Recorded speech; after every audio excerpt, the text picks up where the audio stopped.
Hey, Pastor Jeff here with Thoughts of Grace. We're going to be taking a look at that word, grace.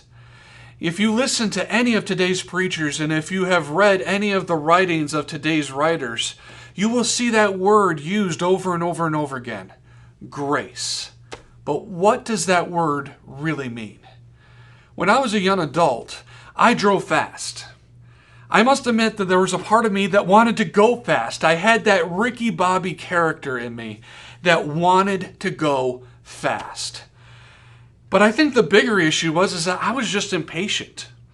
I had a place to go. I had to go from here to there. And if there was anything that was in the way that I thought was unnecessary, that would only make me go faster. Now, one day I was going over 80 miles an hour, and I came around a bend on a highway, and there he was, a police officer. And I didn't play the game of waiting to see if he was going to pull out onto the highway and chase me down. I realized that at that moment I was caught. And so I immediately pulled over and was waiting for the consequences. He walked up to my window and asked, "Do you know why I pulled you over?" Yes, I do. License and registration. And I had it right there waiting for him to ask for it. I gave it right to him because after all, what else could I do but admit that I was guilty? Now, have you ever waited for an officer after you have given him your license? It seems like it takes forever.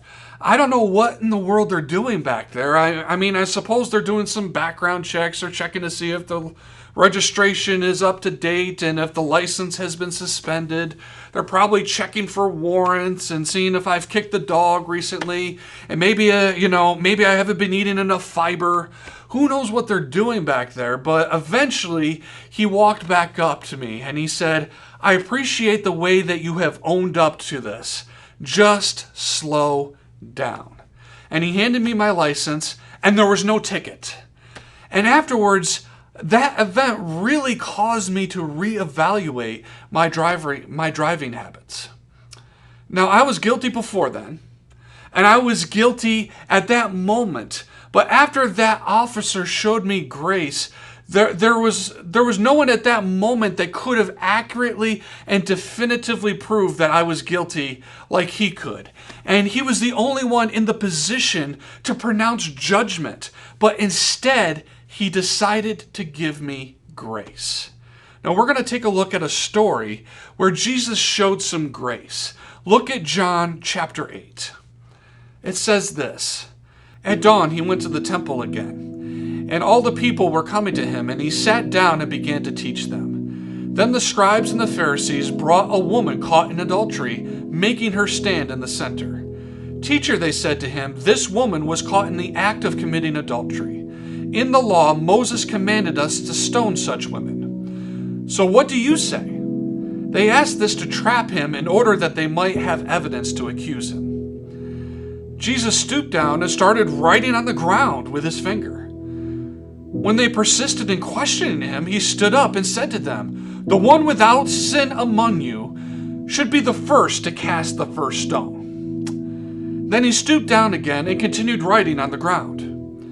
When they heard this, they left one by one, starting with the older men. Only he was left with the woman in the center. When Jesus stood up, he said to her, 'Woman, where are they? Has no one condemned you?'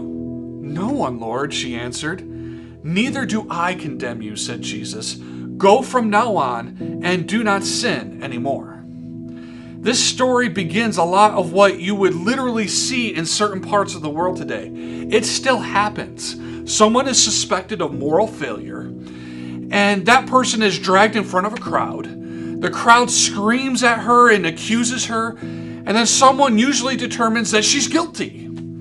And someone snaps and begins the process of throwing rocks at her and dropping rocks on top of her until she's dead. And it's not a pretty sight. But we see this story being played out very differently. First, Jesus is teaching, and supposedly the teachers of the law, the Pharisees, the scribes, they weren't doing their job. They were playing the role of being the creepy religious police. Now think about it. How did they know? How were they able to tell that this woman was committing adultery? They had to spy on her to catch her in the act of adultery. Now think about what this must have been like for the woman. You are intimate with somebody, and a group of men bust onto the scene and basically kidnap you. Now there's no real time for you to fix yourself or to fix your clothing so that you're covered or even to present your case. So she's forcibly paraded in front of a group of strangers, and horrible things are being said about her. Now, let's get this straight. She's guilty. The law said that she could not engage in sexual intercourse with someone who is not her husband. They literally interrupted her in committing this violation of the law.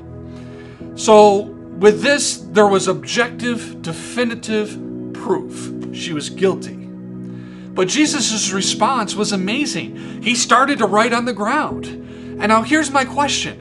What did he write? And why was that his response? He could have easily responded with his voice. He could have said that you guys are out of line, or yes, she did commit adultery, but this is the real response that the law requires.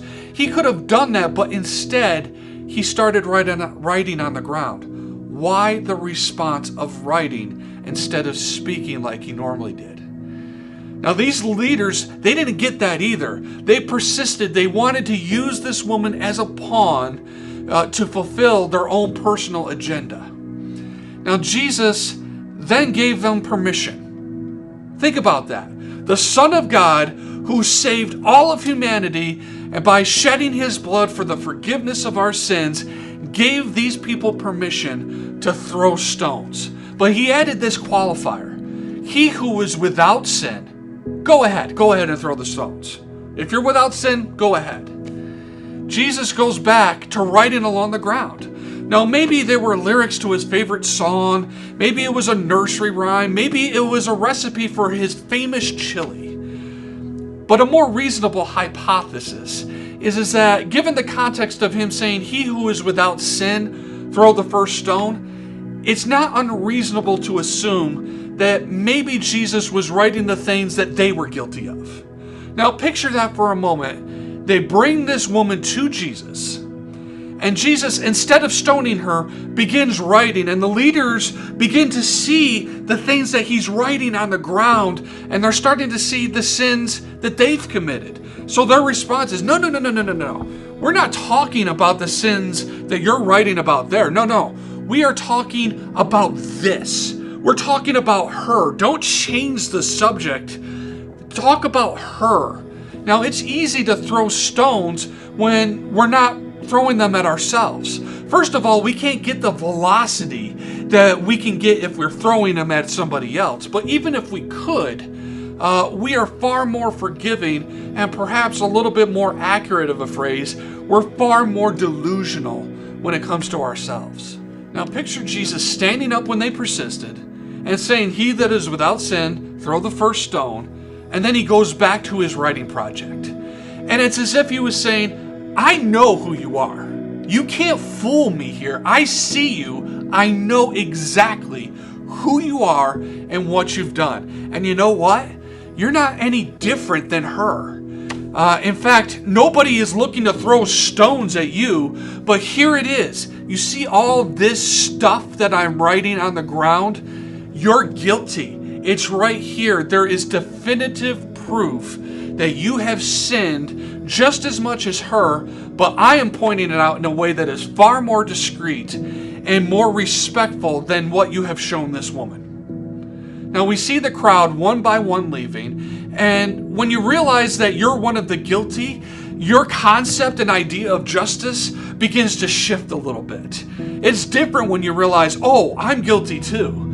It wasn't like justice prevailed then either. She was still guilty, and they were guilty, and perhaps even more guilty because of the way they were treating her. But neither group got what they deserved. They experienced grace. Instead, Jesus let them off the hook, and with the woman, he asked, "Woman, where are they? Has no one condemned you?" "No one, Lord." "Well, neither do I condemn you. Go from now on and do not sin anymore. What is grace? It is getting what you have not earned so that you can live a life to a standard that you weren't able to achieve. Jesus didn't condemn her, but he did challenge her to change her life. And that is Christianity. Jesus comes to us when we are broken and sinful people. He doesn't come to us when we have cleaned ourselves up. He comes to us when we're broken and when we are sinful. And he is the only one who has objective, definitive proof of our transgressions. We can hide who we really are from the people around us. The coronavirus didn't bring about masks for humanity for the first time. We have been wearing masks all throughout human history. We can't stand for people to see us how we truly are. But with Jesus, he has seen it all. There is no hiding from him, so he is the only person who is in the position to decide our fate. We can't do it, we are unable to do it, and no one else is able to do it either. He is the only one who is in the position to condemn us, so instead of picking up the stones to kill us, he picked up his cross to save us. For God so loved the world that he gave his only Son, Jesus, that whoever believes in him shall not perish but have everlasting life. For God did not send his Son into the world to condemn the world, but to save the world through him. What does this change for us? What does this really mean? It changes our relationship with God. We are guilty. We are considered to be enemies of God, the Bible says. No one was without sin. No one is perfect, but God in his perfection chose to give us grace, even when we didn't deserve it. We don't have to be afraid of God. We don't have to feel like we are alone. God has sought us out so that we can have grace in our lives. Secondly, it should change us.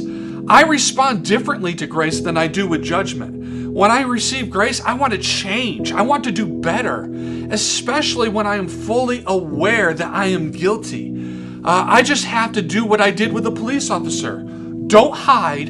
Admit that I am guilty. Be honest with myself and be honest with God about who I really am. And there's freedom in that. When you stop trying to hide from God, you are able to see the life that you have been hiding from yourself. You just have to admit to God who you really are. Third, it should change our relationship with others.